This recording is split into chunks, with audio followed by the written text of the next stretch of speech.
These bloody strafing runs are getting more and more suicidal. I've got no rudder control, the left engine's shot to shit, the right one is turning to the props gone. Did I forget anything?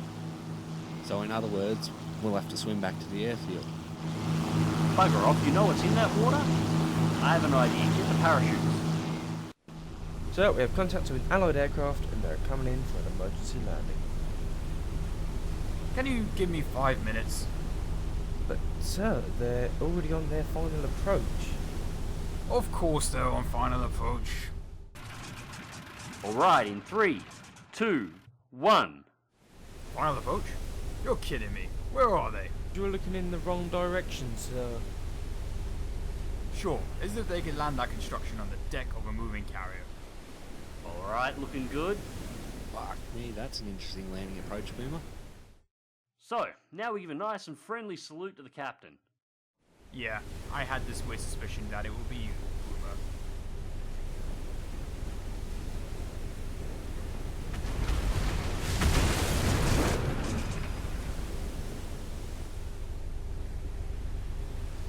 Well, that was interesting. Let's see if they serve a decent bloody beer in the mess. You are aware this is a British ship, right? Oh, bravo, sir. That was probably one of the most incredible landings I have ever seen. Well, it was alright. But if I had to put it down myself, I reckon the landing gear will still be intact. Before I forget, not one word about this with the crew below deck, or I'll break your fucking legs.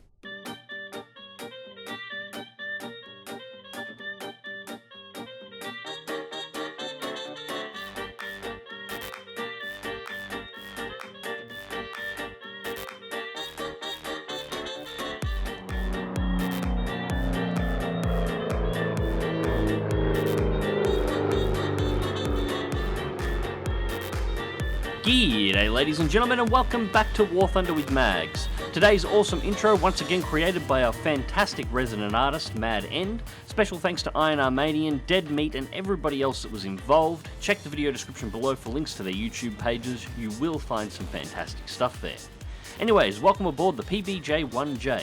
The 1J is a rank 3 battle rating 4.0 attacker of the United States, a navalized version of the famous B-25 Mitchell, flown primarily by the United States Marine Corps. Sadly in War Thunder, the PBJs have quite a lot of inaccuracies in comparison to the real aircraft, from operational classifications to armament. First of all, the attacker status in War Thunder is actually incorrect. The PBJ was still considered a medium bomber under naval service, however it was often tasked with ground attack missions.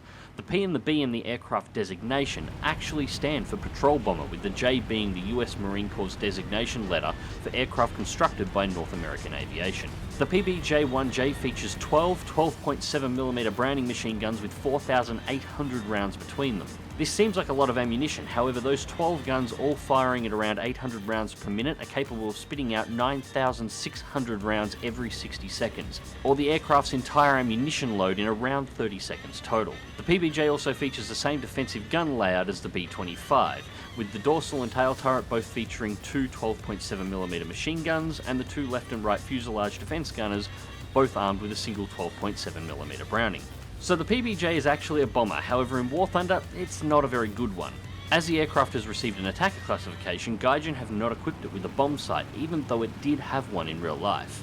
In fact, the aircraft had more than just a bomb sight. One of the major changes the Marine Corps made to the PBJ was equipping it with radar. In the earlier models, the radar dome replaced the ventral turret. However, the later models, this radar was moved to a pod on the starboard or right wingtip. Sadly, it is non-functional, although it could be argued that the short-range map available to all aircraft in AB and RB is in fact a radar. In terms of armament, the PBJ is missing its rockets along with a number of bomb loadouts. A number of rocket options were available, however the most common was 8 5-inch HVAR rockets carried externally on the wings outboard of the engines. In terms of bombs, the PBJ could carry the exact same bomb loadouts as the B-25, however again in War Thunder that is not the case. This lack of a bomb sight coupled with the reduced potential payloads, as you can see, turns the PBJ into a glorified dive bomber that lacks enough ordnance on its maximum bomb loadout to be able to completely destroy a base, even with a direct hit from all 4 of its 500-pound bombs. Now of course this wouldn't be a problem if in its attacker role it had access to its rocket loadout for direct fire against tanks and convoys as well as hardened positions, but it doesn't, and the lack of bomb sight also means that it cannot precision drop against widely spaced defensive targets such as pillboxes or against mobile targets such as tanks. This lack of a bomb sight and rocket option severely limits the effectiveness of the PBJ as both an attacker and a bomber in War Thunder. And as it carries the same battle rating as the B-25J1, which features not only a bomb sight but a larger selection of bomb loadouts, including the 3x1000 pound option, with the only cost being a reduction to 5 nose-mounted 50 cals, it's no surprise that the PBJ is rarely seen in the skies of War Thunder. Thankfully the damage model is mostly up to scratch, although not entirely. The B-25 and the PBJs by association were known to be incredibly durable aircraft, and for the most part this is entirely true, with the aircraft represented in War Thunder able to absorb massive amounts of damage and continue flying. However, this is all true except in one area: the elevator. The H-tail design in this series of aircraft was designed primarily for two reasons. First was to increase the agility of the aircraft, putting more of the elevator and, more specifically, the vertical stabilizers in the direct airflow from the back of the engines, increasing the overall agility. The vertical stabilizers were very important, as yawing in a ground attack role or in a bomber role is very important for precision drops. The second reason was to increase the durability and the redundancies available to the aircraft while in combat. As the aircraft features two vertical stabilizers but is designed to be able to fly on only one, it can afford to have one of them completely shot off and still be able to yaw enough for standard flight operations and to be able to land. The elevator was designed for durability and redundancy in a very similar manner. The two sections of the elevator are both designed to be in the maximum airflow provided by the engines, with a total length almost matching 2/3 of the length of the wing. The elevator assembly itself in total is controlled and joined at 6 different points, 3 per elevation section. This divides both elevators in total into 4 separate pieces, with the aircraft being designed to be able to retain enough elevation authority to be able to maintain normal stable flight and to be able to successfully land with only one of those pieces still intact and operational. The idea behind this was that 3/4 of the aircraft's elevator could be blown off by flak or attacking fire, and the aircraft would still be able to successfully make it home. However, continuing in combat would not be an option, as any form of high-speed dive, well, the aircraft would simply lack the elevation authority to be able to pull out. Control needed to be maintained at all times in this most dire situation. In War Thunder, that once again is not the case. Any direct cannon hit to the elevator section in any part of the elevator section will normally completely destroy both the left and right elevators, completely removing all elevation control authority from the pilot, even if one of the elevators did not actually get hit. Hitting the elevator in this way is simply the easiest way to destroy a B-25 or a PBJ of any kind, and is exactly what has just happened to my aircraft, with that one singular pass from this I-185 damaging both engines and destroying the elevator. Thankfully, he's not long for this world, and I'm not about to let him have this kill. After such a wonderful introduction, you didn't think this video was going to be about me just blowing up ground targets all day, did you? Today's video isn't about the combat at all, it's about the journey home. So with that hostile little tow rag taken care of, it's time to assess my situation. Currently, I've got damage on pretty much all sections of the airframe. The elevator is completely non-responsive and the aircraft is in a constant pitch up. Now, I can control this by rolling the aircraft left and right. In fact, you're going to see me doing quite a lot of this, and I'm going to have to do it the whole way home. The idea here is to keep the nose pointing as close to the horizon but slightly above as possible to maintain altitude without sacrificing airspeed. If I try and fly the plane perfectly level as the aircraft slowly pitches itself up due to the loss of elevator control, it'll slow down until eventually it reaches a stall. With no elevation authority, there's no way I'll pull out of the stall. However, by rolling the aircraft, the nose will dip drastically, so after it's dipped to a certain point, it will gain airspeed but will continue into a high-speed dive, which I now have no way of pulling out of. So I need to rewrite the aircraft to level and let the aircraft naturally try and pitch its way back up again. This is a balancing act that will allow you to fly the aircraft, although in nothing that resembles a straight line, but enough to be able to get it back home. And it's going to be a very, very long flight home. I got my elevator controls shot off at roughly 1/2 kilometre or less from the westernmost base on the Krimsk map. This puts me at 2/3 the length of the entire map, which is among one of the largest in War Thunder, from my base. Adding to this, I've actually taken damage to both engines. Now, while the left engine is yellow, it seems largely intact. There are no leaks at this point in time, it doesn't appear to be overheating, so while it is yellow, it should be okay. The right engine, however, has a drastic oil leak. And as I can't afford to back the engines off from 100% due to the long sweeping movements that I'm having to do in order to maintain altitude and somewhat of a level flight, it's highly unlikely that this engine is actually going to make it the whole way home. Thankfully, due to the magic of editing, you don't have to suffer the long snaking flight the whole way back.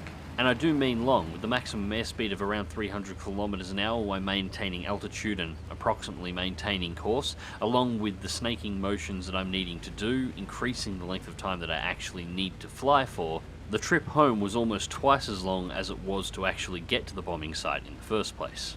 Sadly, at this point in time, I already know this mission is lost. The last remaining aircraft on my team is a BTD, while the Russian team still has 3 Yak fighters, 2 Yak 3Ps, and a Yak 9T still in play. And the Yak 9 knows our location, so it's only a matter of time. The last victory I can pull out of this is actually trying to get this broken crate home. Thankfully, the right engine survived a hell of a lot longer than I was actually expecting it to. However, with the engine's internal temperatures now creeping, along with the massive overheat warnings going off for the oil, well, I'll be honest, at this point, with the engine having lasted this long on the runway just ahead, I thought it might actually last long enough to actually put me on the ground. I was expecting it to die on touchdown, but I thought it just might make it there. However, it was a little bit of a false hope. At this point, as you can see, my airspeed is steadily dropping, even though I'm not gaining much in the way of altitude at this point in time. I'm struggling to maintain a left-hand turn. The aircraft is slowly torquing harder and harder to the right-hand side. The right engine is losing horsepower. At this point, it's putting out about 50% power or less, and it's now reached the point where I'm having to raise and lower my combat flaps in order to be able to keep my aircraft in the air. However, while doing this kept my nose up enough to be able to land, I had to push my engines into the WEP in order to maintain airspeed due to the extra drag, which increased the strain on the engine until, of course, the right engine failed. So now I have to deal with an extreme yaw along with everything else. Having to drag the aircraft nose constantly to the left while continuing to roll and continuing to pulse the combat flaps has dropped me down below the height of the runway, so I need to keep as much airspeed as I can at this point as we approach for final touchdown. Now what I'm going to have to do here is drop my landing gear and then drop my flaps all the way into the landing position. This will kill my airspeed but give me a sudden burst in lift that will be hopefully enough to get up over the edge of the cliff face. And we made it, and that's a control tower, so I've got to lean to the left. Almost striking the tower with my wing, but touchdown. We broke the left engine in the process, but that is a sandbag bunker, so you're hard left, which in the process breaks off both of our primary landing gear and leaves us sliding across the runway, and the end result... 28 seconds until repair. Successful landing. And this is why I really like the PBJs. Despite all the inaccuracies with the aircraft and everything that's wrong with them in War Thunder, I still enjoy flying them. The PBJs will never make my top 10 favourite aircraft, and I definitely prefer the B-25 because it is the better option of the two. But it's a plane that'll get you home, and can be a lot of fun in the process of trying to get it to do that. Anyways, ladies and gents, I hope you enjoyed the video, and thank you so much for watching. Remember to check out those links in the video description down below, and to click that like button. It helps the channel out a lot. Subscribe if you want to see more, and until next time, fly smart, fly safe, and I'll catch you in the skies.